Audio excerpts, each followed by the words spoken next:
They're the movies you love. Not necessarily the award winners or the critics' choices or the mandatory curriculum at film school, not even necessarily the ones you know are perfectly made or even work all the way through. The movies you love. Maybe it's the one you watched every day when you were a kid and remember every word of it. Maybe it's the one you always watch with your best friends, to the point where quoting it is like a secret language just between you. Maybe it's the one with the joke that still makes you lose your mind laughing. Maybe it was the first time you saw an image or learned of an idea that changed the course of your life, where you said, I want to have that job, or I want to go there, or I want to meet and fall in love with someone like that. Maybe it was the favorite movie of someone you loved who's not with you anymore, and watching it reminds you of them. Maybe it's the one you can watch when you're happy and just need to celebrate, or the one that you know can make you feel good even on the worst day of your life. Or maybe it's the one where you felt for the first time that someone was telling your story. Maybe it was the first time you realized you had a story to tell. Or maybe it's simply the one that you're always ready to watch again, the one that goes with every mood and every season, the one you'll stop your day and watch all the way through if it's on, even if it's on basic cable and all the swears are cut out and there's a commercial every 10 minutes and the aspect ratio is all wrong, because it's just that good. But how often do you think about why?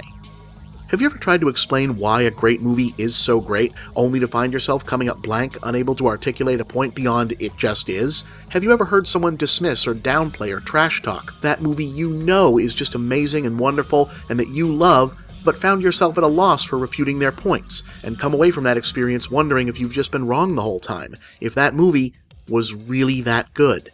Hi, my name is Bob Chipman. You might know me as MovieBob. I talk about movies, video games, and popular culture on the internet. I'm here to talk to you about a new show that I'll be debuting in the very near future. But first, I want to tell you what kind of show it's not going to be.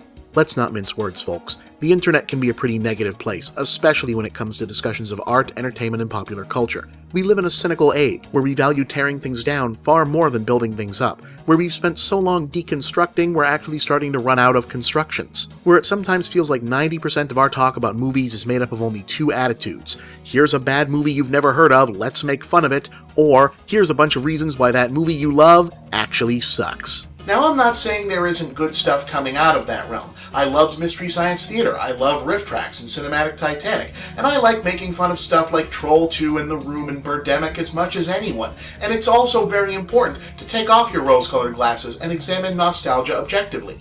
But is that all we want to do here? There's an old expression called missing the forest for the trees, and it means exactly what it sounds like. Sometimes you can focus on the individual details so much you miss the bigger picture. Even when done with the best of intentions, when the only approach we have toward art and media and popular culture is to deconstruct, dissect, and focus on flaws, it's just not healthy for us as individuals or as a culture. What I'm proposing is a new web series dedicated to bringing something that the internet film discussion has been sorely lacking, a relentless commitment to positivity, in the form of a new series that I call Really That Good.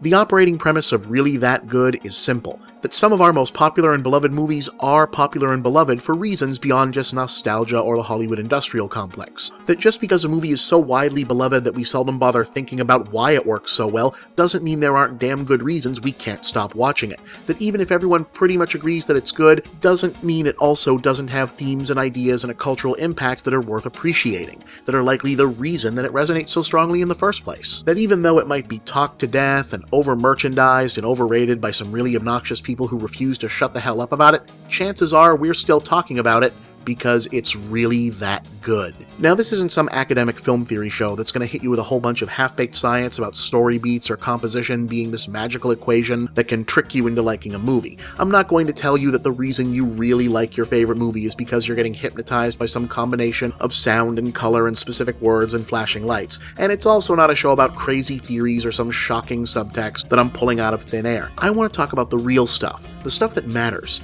Sure, I want to get into the nuts and bolts, like how Raiders of the Lost Ark is a near-perfect adventure screenplay, or how Citizen Kane mashes up the best elements of a biography, political satire, and detective story, or how the original Superman invented the perfect balance between comic books and cinematic realism we're still using today, or how the Marx Brothers pack 5 or 6 movies worth of entertainment into a single feature, or how the Lego Movie turned the liability of being basically a commercial into its greatest strength. But what I really want to do is dig into themes, ideas, the big, deep, baked-in elements that dig into your psyche and turn a great movie that you enjoy into one that you can't stop thinking about. Like how sure, Star Wars was a grand spectacle, but it also found a way to rescue the classical boy-becomes-a-man warrior myth for a generation jaded by Vietnam. How Who Framed Roger Rabbit is a wildly imaginative cartoon fantasy, but it's also a subtly brutal parable about marginalized people's role in the entertainment industry. How The Matrix wowed us with bullet-time kung fu, but it's also an unprecedented synthesis of a universal adolescent angst over authority, identity, and self-image. How Caddyshack is screamingly funny, but also a deft exploration of the complex web that is American class, economic status, and social structure. How Independence Day rewrote the book on blockbuster disasters and worldwide carnage, but is also a profoundly optimistic love letter to humanism, global community, and the ability of tribulation to obliterate our differences and bring us together. Or how Ghostbusters might be one of the most perfectly realized comedies of all time, but it's also a startlingly direct rebuke of mysticism, fundamentalism, and superstition in modernity, a movie where science, technology, and the power of knowledge go mano a mano with the primal existential human fears that inform everything from organized religion to childhood nightmares, and the gods get their asses kicked. Because those movies are really that good. And yeah, I'll probably have plenty to say about some old Disney movies too, because this is the internet and that stuff is pretty much an evergreen goldmine. Really That Good is one of multiple new projects that I'm looking to launch within the coming weeks and months, but it's the one I'm most excited to see take shape. I believe it could be a vital counterbalance to the negativity, cynicism, and snark that have pervaded too much of our internet film discussion, especially in so-called geek culture spaces. Not that I dislike snark, trust me, snark has been very good to me, but when that's the only way you approach part of popular culture, when all you have is cynicism and jaded negativity, you wind up with people who want to get there without ever having earned it. And trust me, there is nothing more obnoxious than someone who only thinks they're jaded. The bottom line? I want to bring the joy back to being a movie fan. The first episode, or rather the pilot, will be hitting in the near future. I'm not going to tell you what movie it is, but I think you're going to like it. This series being a work in progress, I want to be able to refine my technique, the hardware and software I'll be using to produce the episodes, and have the time in between earning a living to revisit and study up on the films I want to approach. And that stuff, yeah, takes a little bit of money, eventually. Oh, and at least to start with, I want Really That Good to be an independent venture, not necessarily beholden to the dictates of a bigger publisher or a corporate content network. With that in mind, if this sounds like a series you'd like to see, please consider visiting and donating to my Patreon, links to which should be plastered all over and around this video. At this time, there's no tiers or rewards or any kind of special exclusive club, just an opportunity for you to support in some small way the kind of content you want to see on the web. Either way, I'm real excited about Really That Good. I'm looking forward to showing it to you guys, and I hope you like it. Thanks for your time.